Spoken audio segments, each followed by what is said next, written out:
In Tifton recently, producers got an up-close and personal look at the latest cotton and peanut research. It's an event that's an important one for producers as they get to see firsthand the important grower-funded work that's being done that will keep the industry successful for years to come. We're all in need of new information, certainly in the trying times that we've got economically on the farm. We need to know the latest and the greatest. And of course, some of this stuff really won't be available for commercial production for several years, but it's good to have an idea of what our researchers are doing. And of course, the other side of it is it gives us a first-hand look at what our researchers are doing. The effort, the information, the work that they're putting in to get these improvements in our growing process utilized. And it just makes you feel good about how our research dollars are being spent. Of course, another important aspect of the event is getting to hear updates from experts on this year's crop. This year, of course, was a rough one from the start, as producers had a hard time even getting the crop planted, which, according to UGA Scott Munford, has now delayed most of this year's peanut crop. Overall, this year has progressed to be a pretty decent year. Every year we have a lot of bumps and bruises to get to where we're at today. We had a lot of rainfall in May that pushed our planting season back 2 to 3 weeks.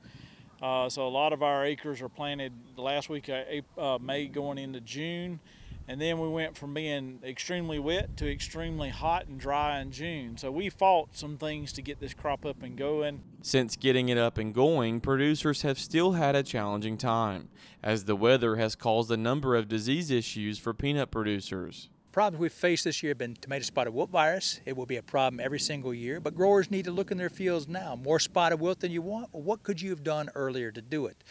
Leaf spot diseases are always a problem for Georgia's peanut farmers, always. But this year they've been a little bit slow to develop. And I think that warm, dry weather we had mid-season kind of was a restart button for this disease. Now growers are facing leaf spot diseases. They need to take an opportunity to manage them, but I think it's been a little slow. But the disease that's been #1 issue for us, and certainly environmentally driven has been part of that, has been white mold.